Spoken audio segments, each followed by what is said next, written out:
योद्धाओं, हमने जो नए साल में वादा किया अपने आप के लिए, उसको पूरा करने के लिए रोज बैठते हैं और रोज पढ़ाई कर रहे हैं।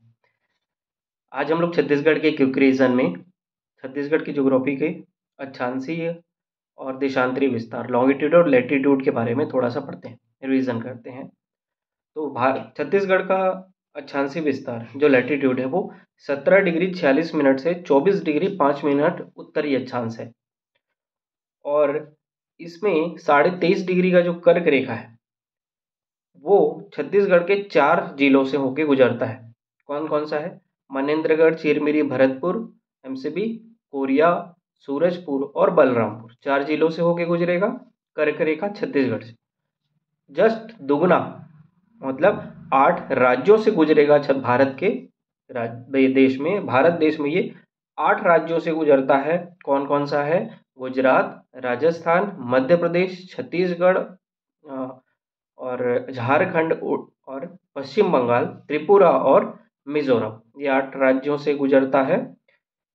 इसके बाद देशांतरी विस्तार में आप देखोगे कि छत्तीसगढ़ का देशांतरी विस्तार है 80 डिग्री 15 मिनट पूर्वी देशांतर से लेके 84 डिग्री 25 मिनट पूर्वी देशांतर।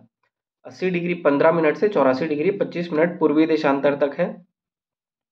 और ये जो 82.5 डिग्री का पूर्वी देशांतर रेखा, जिसको इंडियन स्टैंडर्ड टाइम बोला जाता है, वो छत्तीसगढ़ के कितने जिलों से होके गुजरता है? 7 जिलों से होके गुजरता है। तो ये 7 जिले कौन से हैं?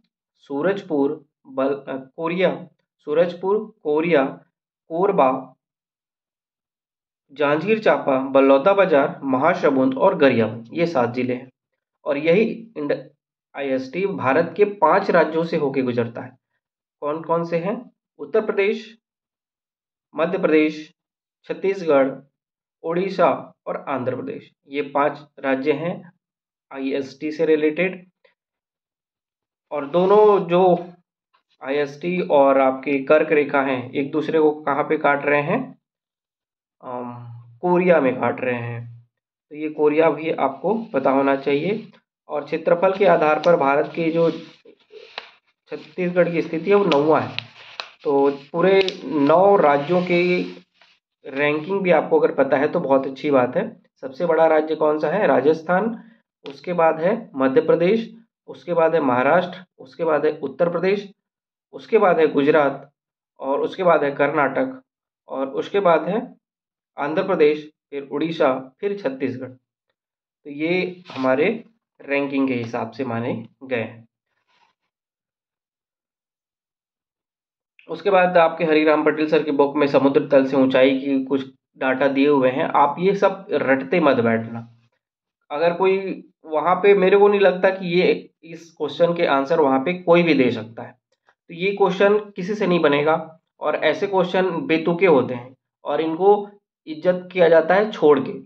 इनको जैसे कुछ लोग बोलते हैं तो उनको बिना जवाब दिए उनके साथ उनको इज्जत दिया जाता है, उसी प्रकार ऐसे कुछ क्वेश्चन होते हैं जिनके हाथ नहीं होते हैं ना पाँव, तो उनको इज्जत कैसे दिया जाता है? उनको छोड़ दिया जाता है।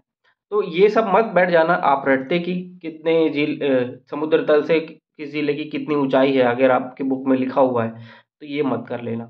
और छत्तीसगढ़ के अनुसूचित जिलों की संख्या मैंने करंट अफेयर के नोट्स में आपको लिख के दिया था 17। और हरिराम पटेल सर के बुक में अगर आपके पास पुराना एडिशन होगा तो उसमें पुराना डाटा लिखा होगा, तो आप अपडेट कर लेना। हमारे ग्रुप में तो मैसेज गया भी था। तो 17 जिले हैं, ये आपको पता होने चाहिए कौन कौन से जिले हैं। गरियाबंद भी है उसमें।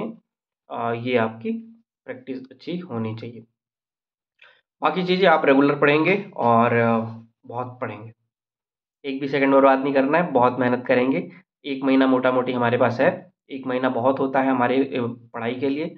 बहुत दिन से पढ़ रहे हैं, रिवीजन करेंगे और क्वेश्चन आंसर प्रैक्टिस करेंगे, थ्योरी भी पढ़ेंगे और आगे बढ़ेंगे। आज के लिए इतना ही है, कल मिलेंगे एक नए टारगेट के साथ। Thank you.